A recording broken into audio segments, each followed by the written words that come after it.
Client আমাদের phone করে বলল যে দিদি আমি হচ্ছে কোনো মেকআপ করব না, তুমি শুধু আমাকে হেয়ার স্টাইল আর শাড়িটা পরিয়ে দিও, আমি নিজের মতন একটা নর্মাল ময়শ্চারাইজার মেখে নিব, মেখে নিয়ে আমি হচ্ছে মণ্ডপে ওখানে বসবো, স্টেজে বসবো। তো খুব মানে রুডলি বিহেভি ছিল, রাগা ভাবছিল, আমি বুঝতে পারিনি কেন। তো হ্যালো এভরিওয়ান, তো আমি মেকআপ আর্টিস্ট বাবলি। আজকে 17ই ডিসেম্বর আমার রিসেপশন ব্রাইড ছিল সাজানো। আমাদের 2:30টার সময় টাইম দিয়েছিল, যথারীতি আমি পৌঁছে যাই, এসে দেখি তাদের ভাত কাপড়ের অনুষ্ঠান শুরু হয়নি। তো লোকেশন ছিল নয়াবস্তি। তো আমরা হচ্ছে ও স্টেজটা যেখানে ও বসবে সেই জায়গাটা একটু দেখে আসলাম। তো ফাইনালি আমরা ব্রাইডকে পেলাম 4:30 নাগাদ। তো দেখতেই পাচ্ছ ব্রাইডের মেকআপ ওরা শ্বশুরবাড়ির লোকেরা করে দিয়েছে, খুব বিচ্ছিরিভাবে ও স্কিনের মধ্যে মানে ফর্সার কি বলবো মানে অন্য একটা শেডের ফাউন্ডেশন লাগিয়ে অতিরিক্ত ব্লাশার দিয়ে খুব বাজে অবস্থা করে দিয়েছিল। তোমাদের সাথে কিছু কথা শেয়ার করা আছে। তো আমরা মেকআপ আর্টিস্টরা জানি কার স্কিন টোনে ঠিক কী ধরনের মেকআপ যাবে বা কোন শেডের ফাউন্ডেশন ম্যাচ করবে, তাই ব্রাইডরা তাদের স্পেশাল ডেতে ফুল মেকওভার লুকটা সম্পূর্ণ আমাদের উপরই ছেড়ে দেয়, বিকজ তারা সব বিশ্বাসটা করে আমাদের উপরে। সেই সময় যখন ক্লায়েন্টের শ্বশুরবাড়ির কিছু লোকেরা বলে নতুন বউয়ের গায়ের রং কালো হয়েছে তো কী হয়েছে, তোমরা সেটা ফর্সা করে দেবে, ফর্সা হবার ফাউন্ডেশন লাগাবে, কিছু করার ছিল না। এদিকে ব্রাইডও মানে মুখ একদম ভার ছিল, ওর মনটা খারাপ হয়েছিল, কিন্তু ও হচ্ছে বলেছিল দিদি আমি জানি তোমরা খুব ভালো মেকআপ করো, আমার আগে সাজু বিয়ে তো তোমরা করে দিয়েছিলে, খুব সবাই প্রশংসা করেছিল, তুমি তোমার মতন যেরকম হয় করে দাও। হ্যাঁ ওরা বলেছে তো ফর্সা হওয়ার জন্য, ঠিক আছে তুমি ফর্সা হওয়ার ফাউন্ডেশনটাই লাগিয়ে দাও, কিন্তু হ্যাঁ আমার হাতে কোনো ফাউন্ডেশন লাগাবে না, কারণ আমি মণ্ডপে ওখানে বসে নিয়ে স্টেজে বসে নিয়ে আমি সবাইকে দেখাতে চাই যে দেখো আমি আসলে আমার গায়ের রংটা কি সেটা তোমরা নিজেরাই দেখো। তো কিছু করা ছিল না, ওরা যেহেতু বলেছিল এত জোর করে বারে বারে এসে বলছিল যে তোমরা ফর্সা হওয়ার ক্রিম ফাউন্ডেশনটাই লাগাবা, কিন্তু ওর শেডের ফাউন্ডেশন লাগাবা না। তো তাদের কথা অনুযায়ী আমাদের চলতে হয়েছে। তো আলটিমেটলি তাদের সবার পছন্দ হয়েছিল আমার কাজটা। এখন দেখো আমরা যেখানে কাজ করতে যাব তাদের যদি পছন্দ হয় সেটাই আমাদের কাছে অনেক। এখন আমাদের পছন্দ অনুযায়ী তো তাদের উপর করতে পারবো না, সেই ক্লায়েন্টের উপরে তখন বলবে যে দেখো কিরকম মেকআপ আর্টিস্ট হয়েছে, আমাদের কোনো পছন্দে ও গুরুত্ব দেয় না, ও নিজের মতনই করে যাচ্ছে। তো ওই জন্য কিছু করা ছিল না।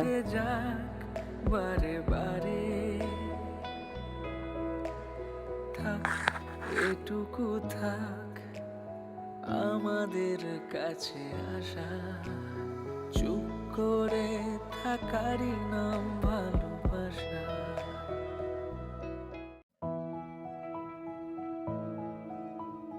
যেভাবে জমেছে এখানে আমার ব্রাইড এত মানে কি বলবো এত হচ্ছে বক বক করেই যাচ্ছিল।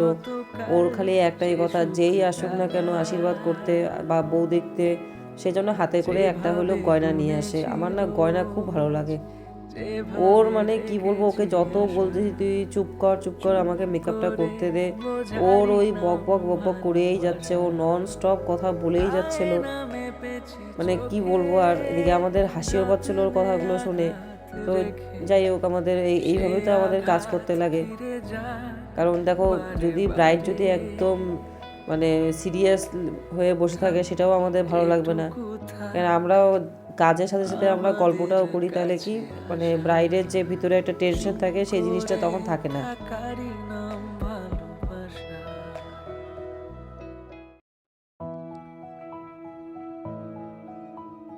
যেভাবে জমেছে মেঘ, হৃদয়ে গলেছে পারা, হারিয়েছে আমার ফুল মেকআপ হয়ে যাবার পরেও ব্রাইড একটাই কথা বলছে যে দিদি আমার নাকে না মানে খুব মানে ইচিং হচ্ছে, একটু করে দাও না। ওর হচ্ছে কি মানে মেকআপ বা বলো বা কোনো ময়শ্চারাইজার বা কোনো ফাউন্ডেশন কোনো ক্রিম জাতীয় জিনিস যদি ইউজ করাই হয়, ওর ওই একটাই প্রবলেম হয় কি নাকের মধ্যে খুব ইচিং হয়। তো বারবার বলছিল তুমি ব্রাশটা দিয়ে একটু খোঁচা দিয়ে দাও। আমি বলছিলাম যে দেখ এরকম করিস না, ফাউন্ডেশন কিন্তু একটা মেকআপ উঠে যাবে এভাবে খোঁচা দিতে গেলে। ও নখ দিয়ে বারবার করছিল, তাও ওকে মানে বোঝানো সত্ত্বেও কিছু করবার বলে আচ্ছা ঠিক আছে তুমি তোমার মতন করো।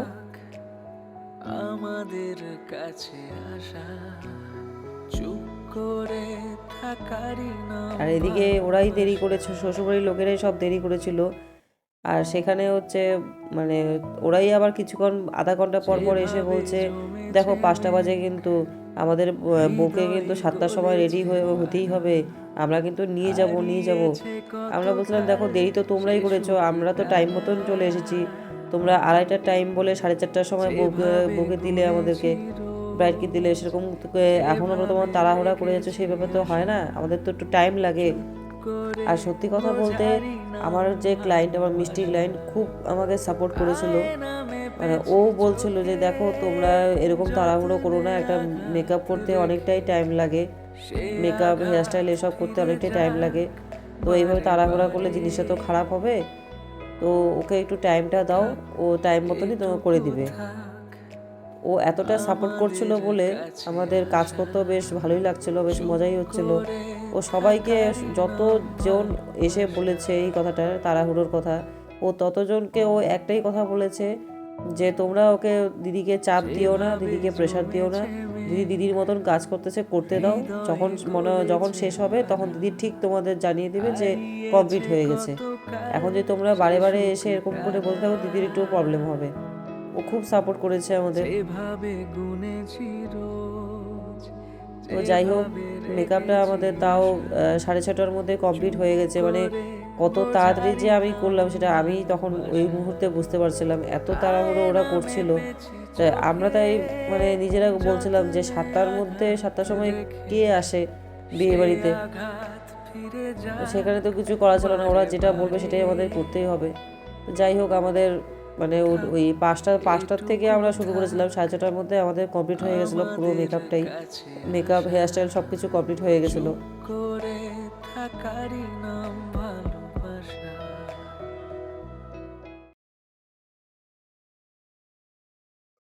তো এই হচ্ছে আমার ব্রাইডের মেকআপটা, ফুল মেকআপটা। তো তোমরা দেখে জানিও ওর কীরকম লাগলো, ওকে ও কীরকম লাগছে, আর ওর থেকে শুনে নাও যে আমার কাছে সেজে ওর কেমন লাগছে। তো আজকের মতন টাটা, আবার দেখা হবে। আচ্ছা, তোর নামটা বল। নমস্কার, আমি টুম্পা। আর আজকে তোর আজকে হচ্ছে আমার রিসেপশন। হ্যাঁ, আর আমার থেকে 3 দিন 3টে লুক সেজে তোর কেমন লাগলো? তোমার থেকে আমার এই দিদির থেকে 3 দিন 3টা লুক সেজে খুব ভালো লেগেছে, আর সবাই যথেষ্ট প্রশংসাও করেছে। আমি খুব প্রাউড ফিল করছি। আপনারা যারা এখনও পর্যন্ত কোনো মেকআপ আর্টিস্ট বুকিং করেনি, যাদের বিয়ে ঠিক হয়ে গেছে, তারা বাবলির মেকওভারে কন্ট্যাক্ট করতে পারেন। এই দিদির হাতের কাজ সত্যিই খুব সুন্দর, অসাধারণ। আমি খুব গর্ববোধ করছি, ইভেন সবাই খুব প্রশংসাও করেছে। Thank you so much.